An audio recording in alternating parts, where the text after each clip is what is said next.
हरे कृष्णा। हम लोग श्रीमद् भागवतम की श्रृंखला को आगे बढ़ा रहे हैं। हम लोग प्रभुपाद जी के इंट्रोडक्शन में है, श्रील प्रभुपाद जी के श्रीमद् भागवतम के। तो अभी तक हम लोग चैतन्य महाप्रभु की जीवनी के बारे में चर्चा कर रहे थे। तो चैतन्य महाप्रभु और रामानंद राय के बीच में एक संवाद हो रहा है। तो चैतन्य महाप्रभु ने रामानंद राय से पूछा कि साधन और साध्य क्या है, यानी साधन और साध्य के तत्व का वर्णन करिए। साधन मतलब जो प्रोसेस है, और साध्य मतलब जो हर किसी के जीवन का परम लक्ष्य होना चाहिए। हर किसी के मतलब मनुष्यों में।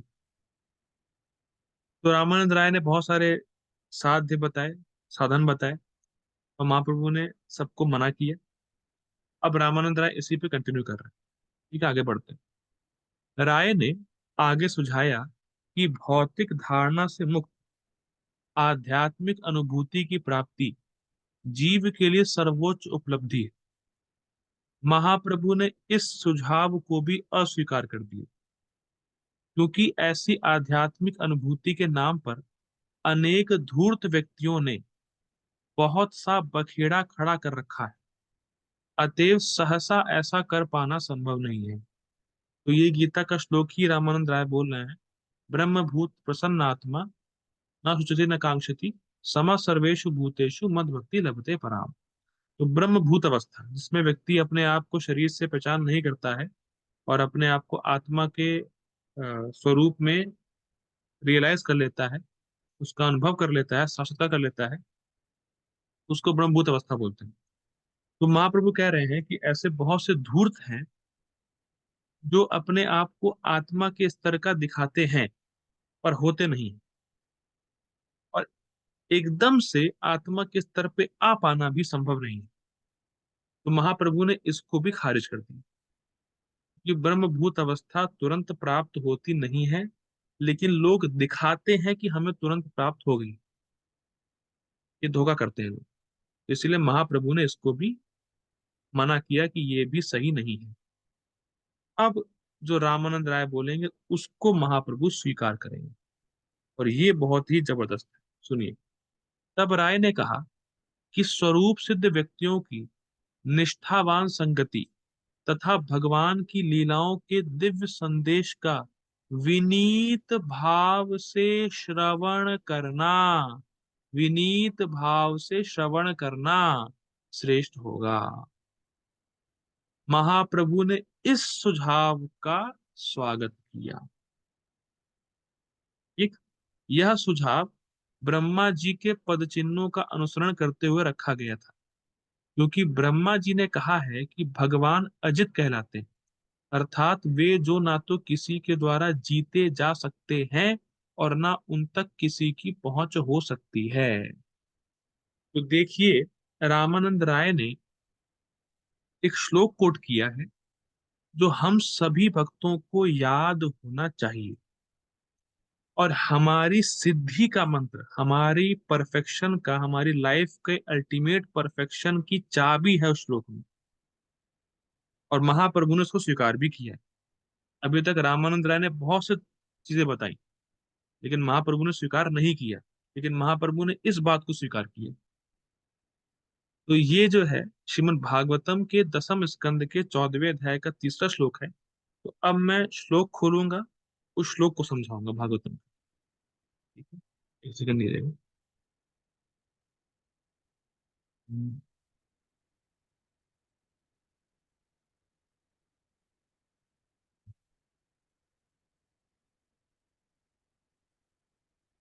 स्क्रीन दिख रही होगी आप लोगों को, भागवतम।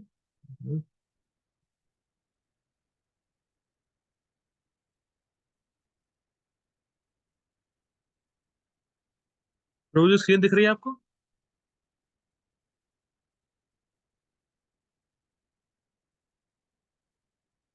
ठीक है। तो रामानंद राय ने इस श्लोक को कोट किया था। इस श्लोक को गाते हैं पहले। ज्ञाने प्रयासमुदपास्य नमन्त एवा जीवन्ति सन्मुखरितं भवदीय वार्ताम् स्थाने स्थितः श्रुतिगतां तनुवाङ् मनोभिः ये प्रायेषु अजित जितोऽपि असितैस्त्रिलोक्यम्। ज्ञाने प्रयासमुदपास्य नमन्त एवा जीवन्ति सन्मुखरितं भवदीयवार्ताम् स्थाने स्थितः श्रुतिगतान्तनुवाङ्मनोभिः ये प्रयासो अजीत चितोप्यसितस्त्रिलोक्याम्। बहुत गाने में सुनता है, फिर गाएंगे। ज्ञाने प्रयासमुदपास्य नमन्त एवा जीवन्ति सन्मुखरितां भवदीयवार्ताम् स्थाने स्थितः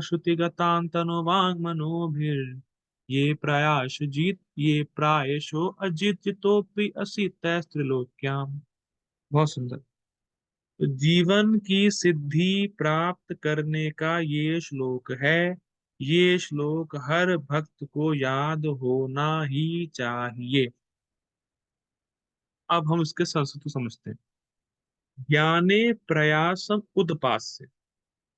ज्ञान के प्रयास को मतलब ज्ञान योग, केवल आत्मा का शुष्क ज्ञान लेना। तो ज्ञाने प्रयासम, ज्ञान के प्रयास को उदपास से, बहुत दूर से ही त्यागते हुए। उदपास से मतलब ज्ञान योग का जो प्रयास कर रहा हूं मैं, उसको दूर से ही छोड़ दो, बहुत दूर से देखते ही त्याग दो। क्या करें? नमंत एवं, भगवान को प्रणाम करते हुए बड़े ही विनीत भाव से उनके चरणों में रहना है। नमंत एवं यानी कि मैं कृष्ण का बहुत तुच्छ दास हूं, इस भाव से कृष्ण के चरणों में रहना है। ज्ञान योग के प्रयास को दूर से त्याग दो और भगवान के चरणों को पकड़ लो। फिर क्या करना है? जीवंति सन्मुखरितम, उनके मुखरितम, जीवंति सन्मुखरितम भवदीय वार्ता, भगवान की वार्ता को बोलो जो कि भक्त का जीवन है। यानी जो भगवान के चरणों में रहते हैं, वो कैसे जीते हैं अपनी जिंदगी को? सांस लेकर नहीं जीते हैं, भगवान की वार्ता को बोल के और सुन के जीते हैं। वाह, क्या श्लोक है! भक्तों का जीने का मतलब ही है भगवान की बात को बोलना और सुनना। अगर कोई भी व्यक्ति भगवान के बारे में सुन नहीं रहा है, बोल नहीं रहा है, तो मरा ही हुआ है। तो जीवंत सन्मुखरितम भव दीय वार्ता, आपकी वार्ता को सुन के ही भक्त लोग जिंदा रहते हैं। और मुखरित, मुखरित मतलब अपने मुख से बोलते हैं कृष्ण के बारे में, बोलते हैं अब कृष्ण के बारे में, और जो बोल रहे हैं उसे सुनते हैं। अच्छा, अब मान लीजिए कोई कहे चलो ठीक है, इसका मतलब तो हमें ब्रह्मचारी होना पड़ेगा, मंदिर में रहना पड़ेगा, तब तो भगवान के बारे में बोल पाएंगे, भगवान के बारे में सुन पाएंगे। तो महाप्रभु कह रहे हैं स्थाने स्थिता श्रुतिगता तनुवांग मनोभी। नहीं, स्थाने स्थिता, आप जहां भी हो वहीं से सुनो, वहीं से बोलो। देखिए सनातन गोस्वामी इस पे कहते हैं, इसी श्लोक में, कि अगर किसी भक्त ने अपने जीवन भर कुछ भी नहीं किया है, यहाँ तक कि नाम भी नहीं लिया है, लेकिन केवल भगवान के बारे में सुना है, तो भगवान के धाम जाएगा। पहला अर्थ। दूसरा अर्थ है इसका कि जो भक्त भगवान के बारे में सुन के ही जी रहा है, मतलब वो जीता ही है सुनने के लिए। कई बार लोग ये प्रश्न पूछते हैं कि अरे भाई सुनते ही रहोगे, कुछ सेवा भी करोगे? क्या लिखा है? सुन के ही जिंदा रहते हैं। जो स्थान स्थिता, जहाँ जिस स्थान पे आप हैं, आप चाहे टीचर हैं, चाहे आप बिजनेस करते हैं, चाहे आप सीईओ हैं, चाहे कुछ भी है, स्थान स्थिता, वहीं पे टिके रहिए।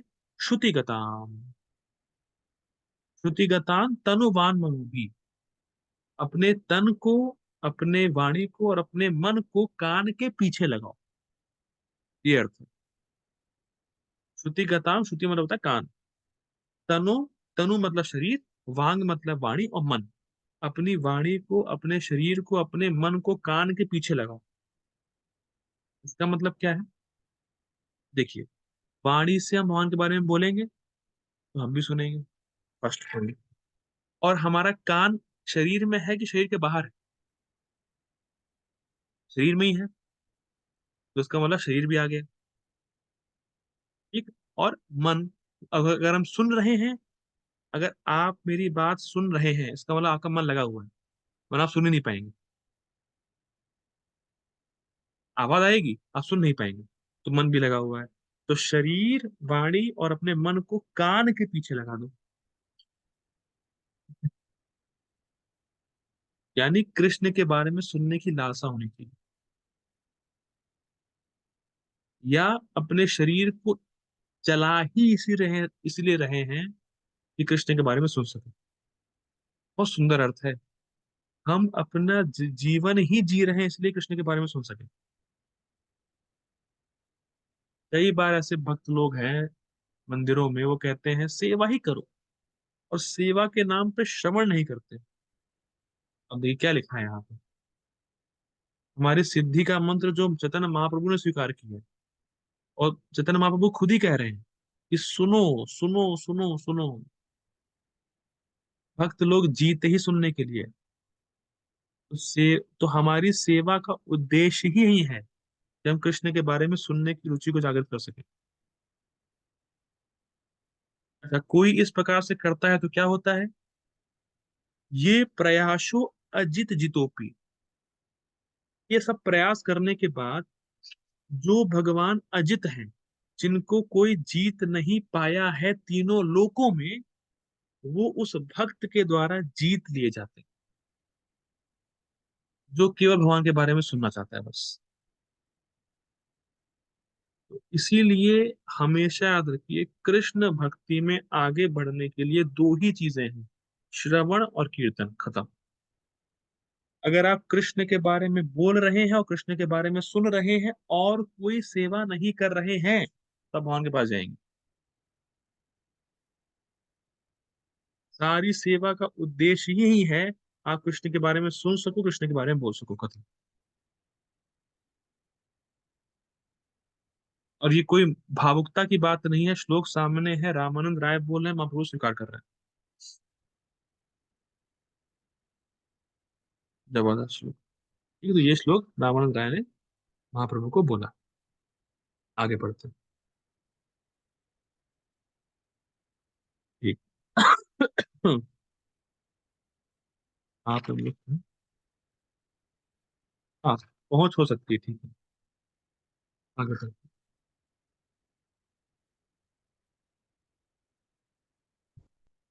आगे। ठीक है। लेकिन ऐसे अजित भी एक अत्यंत सरलता सुगम विधि से जित बन जाते हैं।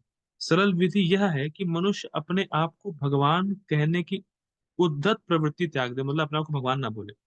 मनुष्य को अत्यंत विनम्र एवं विनीत होना चाहिए, और उस वाणी को कान लगाकर सुनते हुए शांतिपूर्वक रहना चाहिए, जो भागवत धर्म के संदेशता भगवान और उनके भक्तों को गौरवान्वित करने के विषय में स्वरूप सिद्ध व्यक्ति द्वारा कही जा रही। मतलब वही उसका अनुवाद प्रभुपाद जी लिख रहे हैं। महापुरुष की महिमा का गान करना जीवों की स्वाभाविक प्रवृत्ति है, लेकिन उन्होंने भगवान की महिमा का गान करना नहीं सीखा है। भगवान के स्वरूप सिद्ध भक्त की संगति में रहकर भगवान के गुणगान करने से जीवन की सिद्धि प्राप्त हो सकती है। स्पष्ट है जो मैं बता रहा हूँ।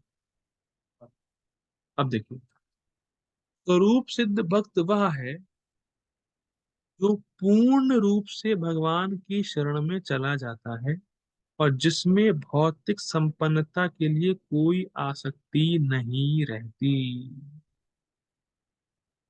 अब देखिए, ऊपर लिखा था कि हमें स्वरूप सिद्ध भक्तों की संगति में आकर सुनना चाहिए। और स्वरूप सिद्ध भक्त है कौन, उसके बारे में बता दिया गया है कि जिसने भगवान की शरण पूरी तरीके से पकड़ ली है, और जिसमें भौतिक संपन्नता की कोई आसक्ति रह नहीं गई है। तो अब कोई प्रश्न मुझसे कर सकता है कि भाई आप तो स्वरूप सिद्ध भक्त है नहीं, तो आप काहे बोल रहे हो? कोई कह सकता है कि भाई आप में तो योग्यता है नहीं, ये बात तो आप क्यों बोल रहे हो? ठीक, बिल्कुल सही। मेरे अंदर इसमें से कोई क्वालिटी नहीं है, लेकिन हम आचार्यों की बात को एज इट इज रिपीट कर रहे हैं, तो उनकी बात में दम, हम में कोई दम नहीं। लेकिन हम जिनकी बात को दोहरा रहे हैं वो स्वरूप सिद्ध भक्त है। हम तो भैया गिरे हुए लोग हैं, हम तो रास्कल है, हम तो बेवकूफ है, हम तो मूर्ख हैं। लेकिन हम जिनकी बात को दोहरा रहे हैं एज इट इज, वो स्वरूप सिद्ध भक्त है। आप उन्हीं की बात को सुन रहे हो, बस मेरे माध्यम से,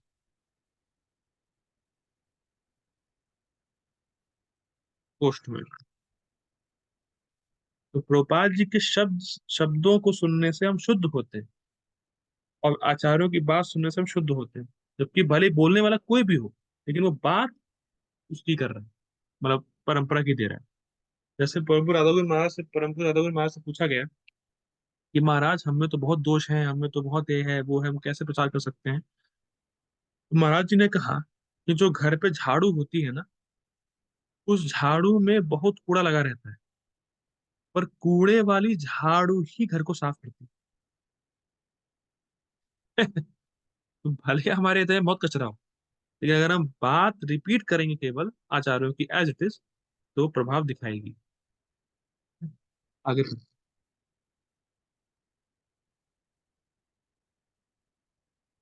भौतिक संपन्नता तथा इंद्रिय भोग एवं उनकी उन्नति, ये सब मानव समाज में अज्ञानता के कार्यकलाप हैं। बहुत सुंदर। फिर रिपीट करता हूँ, भौतिक संपन्नता तथा इंद्रिय भोग एवं उनकी उन्नति, ये सब मानव समाज में अज्ञानता के कार्यकलाप। देखिए, अज्ञानता का मतलब क्या होता है? अज्ञानता का मतलब होता है अपने स्वरूप को भूल जाना, या अपने स्वरूप का ज्ञान ना हो। और इसी कारण से, क्योंकि अपने स्वरूप का ज्ञान नहीं है, इसी कारण से व्यक्ति पैसा कमाना चाहता है, इंद्रिय तृप्ति को प्राप्त करना चाहता है, और अपने को ये सब करने के बाद सफल मानता है। क्योंकि व्यक्ति को अपने स्वरूप का ज्ञान नहीं है, इसीलिए उसको लगता है कि बहुत पैसे कमाना, इंद्रिय तृप्ति करना, ये बहुत ही सक्सेस है। लेकिन टोटल अज्ञान को बढ़ाने वाली चीज है। ठीक, ये प्रभा जी कह रहे हैं। ऐसे समाज में शांति और मैत्री भाव असंभव है। बहुत गंभीर लाइन है। ऐसे समाज में शांति और मैत्री भाव असंभव है, जो ईश्वर तथा उनके भक्तों की संगति से दूर रहे। भक्तों की संगति से या भक्तों के संग से दूर है, तो शांति और मैत्री की संभावना है ही नहीं। अच्छा, क्यों संभावना नहीं है? प्रपात जी लाइन क्यों लिख रहे हैं? आप समझिए। जैसे आप एक सर्कल बनाइए, नहीं, आप चार सर्कल बनाइए जिसका सेंटर एक हो, तो क्या वो आपस में टकराएंगे? प्रभु जी बताइए। नहीं नहीं, नहीं कंसंट्रिक सर्कल टकराएंगे, होंगे तो नहीं। नहीं अच्छा होगा। चल। और अगर आप दो सर्कल बनाइए जिसका सेंटर अलग अलग हो, टकराएंगे? टकरा सकते हैं। टकरा सकते हैं। अच्छा, एक और एग्जांपल। एक तालाब में एक पत्थर फेंकिए, उससे रिपल होता है, क्या बोलते हैं उसको प्रभु जी? रंगे। किसको? पत्थर फेंकेंगे तो वो सर्कल रिपल नहीं, रिपल रिपल रिपलिंग होता है वो। Wave wave wave. वेव बोलते हैं, ठीक है, तो वेव बनती है। हम्म जैसे आपने यहाँ पत्थर फेंका एक जगह पे, वेव बनी, दूसरी तरफ फेंका, वेव बनेगी। तो वो दोनों की वेव आपस में टकराएंगे। ठीक, टकराएंगे। बराबर।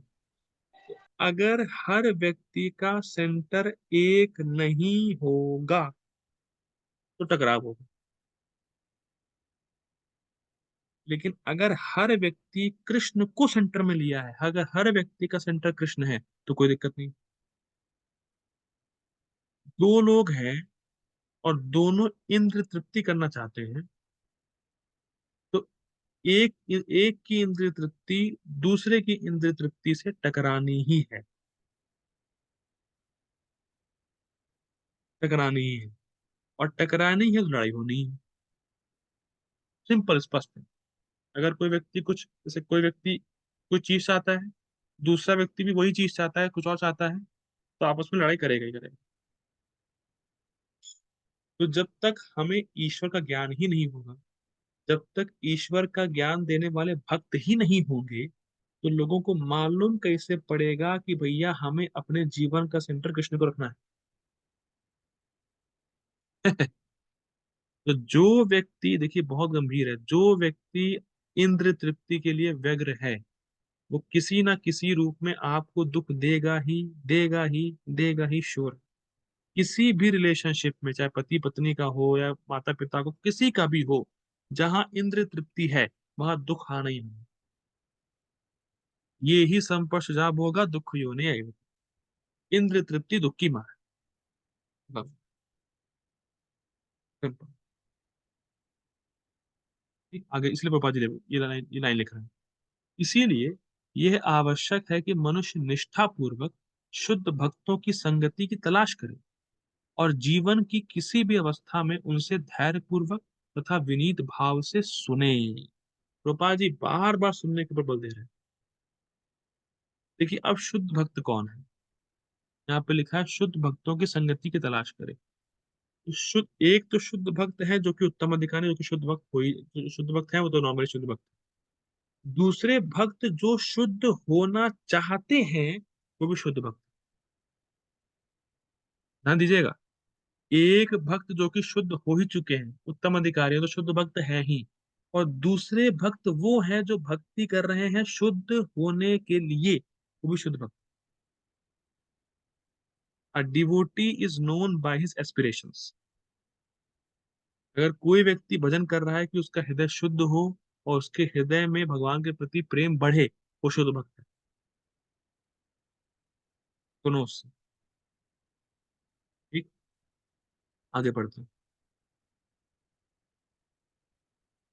आत्म साक्षात्कार के मार्ग में किसी मनुष्य का उच्च या निम्न जीवन पद बाधक नहीं होता। यानी कोई निम्न जाति में पैदा हुआ है, इसका मतलब ये नहीं है कि वो कृष्ण भक्ति के लिए अयोग्य है। और कोई व्यक्ति उच्च जाति में पैदा हुआ है, तो इसका मतलब ये नहीं कि वो कृष्ण भक्ति के लिए योग्य है। फिर रिपीट कर रहा हूँ, कोई निम्न जाति में पैदा हुआ है, इसका मतलब ये नहीं है कि वो कृष्ण भक्ति के लिए अयोग्य है। और कोई कोई पैदा हुआ है ऊंची जाति में, तो इसका मतलब ये नहीं कि वो कृष्ण भक्ति के लिए योग्य है।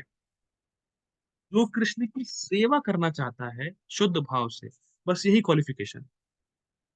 जाति पात का कुछ है ही नहीं खेल। केवल व्यक्ति शुद्ध भाव से कृष्ण की सेवा करना चाहे, खत्म। ये qualification. Desire to serve Krishna is the only qualification.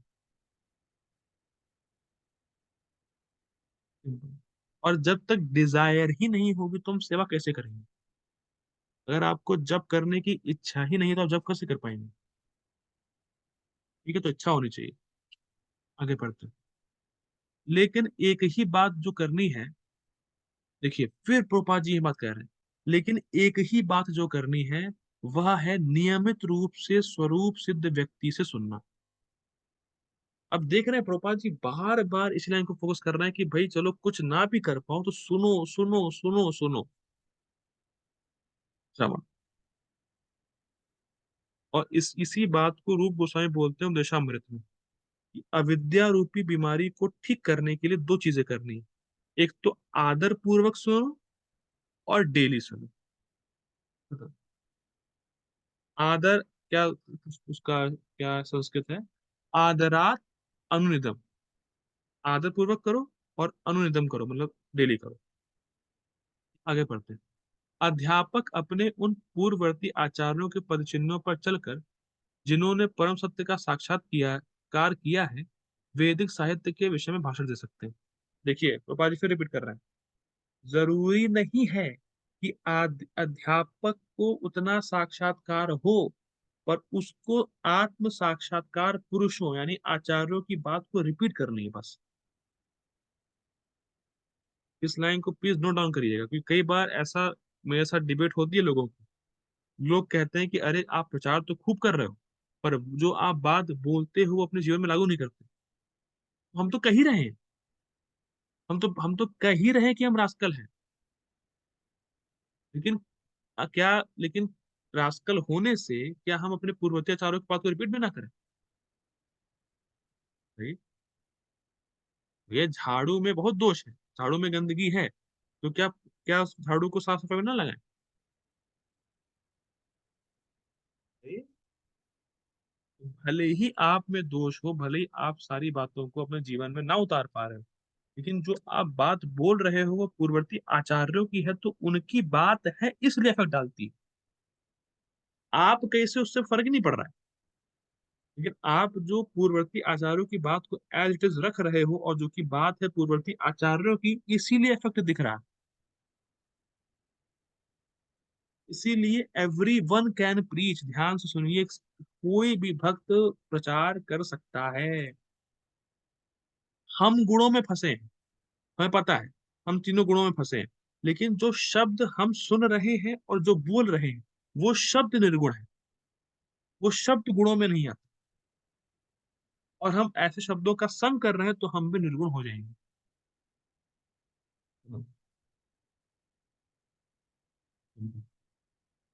ठीक, आगे बढ़ते हैं।